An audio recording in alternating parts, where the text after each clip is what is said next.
Assalamualaikum warahmatullahi wabarakatuh. Sahabat kreator history dimanapun berada, semoga kalian sehat selalu yuk. Amin.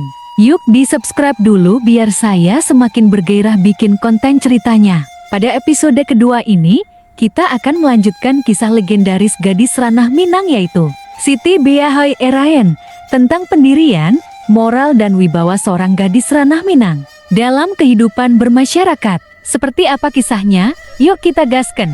Sejak malam ketika Siti Baheran menolak ajakan Raffi untuk pergi ke kota, desas-desus mulai beredar di kampung. Banyak yang penasaran, kenapa dia menolak kesempatan emas begitu? Kata beberapa ibu-ibu di Suro. Anak lain mungkin sudah lari ke kota kalau ditawari begitu, sahut yang lain sambil menggoyang kipas daun kelapa. Tapi Baheran tetap tenang, tetap seperti biasanya. Tak pernah ia membalas gosip dengan mulut, hanya dengan perbuatan. Seperti pagi-pagi berikutnya ketika ia kembali berjalan kaki ke ladang, membantu Mak Saima yang sudah tua mencabut ilalang.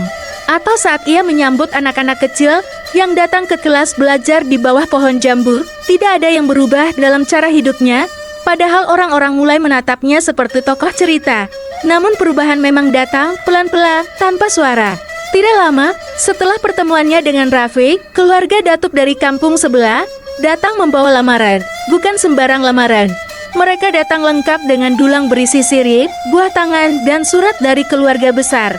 Yang melamar adalah Marajo, Sultan pemuda tampan, tinggi, sopan, dan anak tunggal dari Datun bergelar panjang. Ibu-ibu kampung berbisik penuh antusias. "Buan, Baheran cocok betul kalau jadi istri Marajo.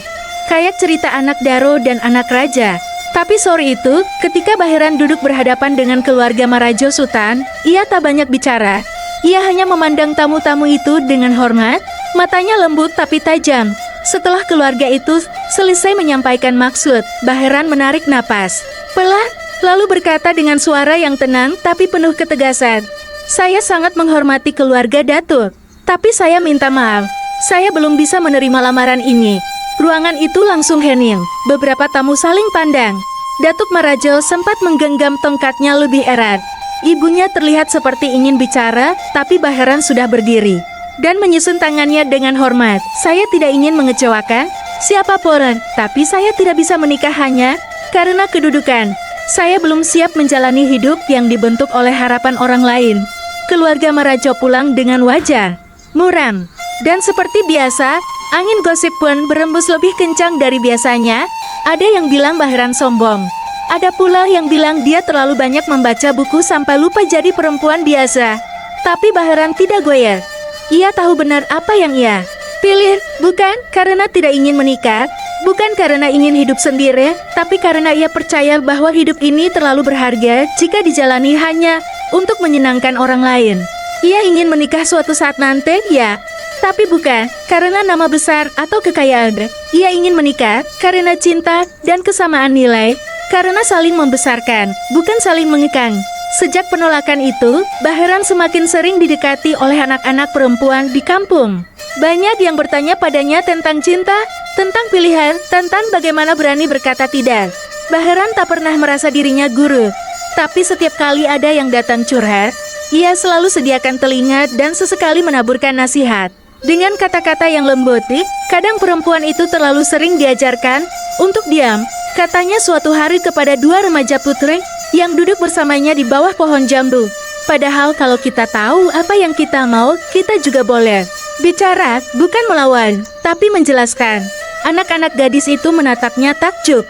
Mereka belum pernah mendengar perempuan berkata seperti itu dengan tenang, tanpa marah, tapi tetap mengakar kuat. Hari-hari terus berjalan. Di satu sisi, banyak yang mulai menghormati pendirian Baheran, tapi di sisi lain, tekanan perlahan mulai muncul. Beberapa tetua mulai berbisik kepada Pak Wali Nagari bahwa Baheran terlalu berani, terlalu lantang, bahkan dianggap menantang adat. Kalau semua gadis seperti Baheran, nanti siapa yang menikah?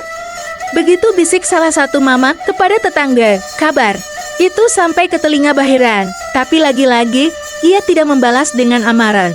Ia hanya terus melakukan yang ia yakini benar. Ia tetap hadir di kelas-kelas darurat untuk anak-anak, tetap ikut menolong warga menanam padi, tetap datang ke surau saat pengajian malam Jumat. Ia hidup seperti biasa, tanpa merasa harus membenarkan dirinya di hadapan semua orang. Namun suatu malam, setelah pengajian, seorang perempuan tua datang menghampirinya, namanya Mat Junid, janda tua yang tinggal di ujung kampung. Ia memegang tangan Bahiran dan berkata, "Uni Bahiran, teruslah jadi seperti ini. Dulu waktu muda, Ambo ingin seperti Uni, tapi Ambo takut. Dulu tak ada yang berani berkata, tapi sekarang, Uni sudah buka jalan." Bahiran terdiam. Ia tak menyangka kata-katanya bisa meninggalkan kesan sejauh itu. Dalam hati kecilnya, ia hanya ingin hidup baik, bukan jadi teladan. Tapi malam itu, ia mulai sadar, kadang, jadi diri sendiri saja sudah cukup untuk menginspirasi. Keesokan paginya, ia kembali ke ladang bersama anak-anak muda kampung. Mereka membantu seorang petani yang sakit mencangkul sawah yang mulai kering. Matahari begitu terik, tanah begitu keras. Tapi Bahiran tetap mencangkul. Tangan kecilnya membentuk kapalan, keringat mengalir di pelipisnya, tapi mulutnya tetap tersenyum. Ia tertawa bersama mereka, seperti tak ada beban. Salah satu pemuda menoleh padanya dan berkata, "Uni Bahiran, kami bangga punya perempuan seperti Uni di kampung ini." Bahiran hanya menunduk sedikit dan tersenyum kecil. Dalam hati, ia berdoa semoga semua anak muda di kampungnya bisa hidup dalam kejujuran dan keberanian, bukan keberanian untuk menantang, tapi keberanian untuk memilih jalan yang diyakini benar. Di akhir bulan, surat undangan dari sekolah di kota datang. Mereka mengundang Bahiran untuk menghadiri pelatihan guru desa, sebuah program baru dari pemerintah. Bahiran diminta untuk datang mewakili perempuan dari Pandai Sika. Warga kampung bersorak gembira. Bahkan Pak Wali Nagari sendiri datang ke rumah Bahiran dan berkata, "Kamu ini, Bahiran. Diam-diam, langkahmu sudah besar. Kami bangga, kampung ini bangga." Dan Bahiran, meski matanya sedikit berkaca, tetap tenang menjawab, "Kalau kampung ini bisa maju, karena saya belajar lebih jauh, saya siap berangkat. Tapi janji saya cuma satu, saya akan pulang. Karena sejauh apapun Siti Bahiran pergi, tahu, akar jiwanya tetap tertanam di tanah Minangkabau, di tempat tenun ibunya dulu tergantung. Di bawah pohon jambu tempat anak-anak kecil masih belajar menulis mimpi, di kampung yang mungkin kecil, tapi telah menumbuhkan jiwa yang besar dan kisahnya baru saja dimulai." Sahabat Creator History, gimana? Semakin seru kan kisahnya? Insya Allah akan kita lanjutkan episode ketiganya nanti ya. Agar sahabat Creator History tidak ketinggalan setiap kami mengupload video terbaru, silakan sahabat subscribe ya. Agar sahabat Creator History mendapatkan notifikasinya secara otomatis. Wassalamualaikum warahmatullahi wabarakatuh. Goodbye the next new history.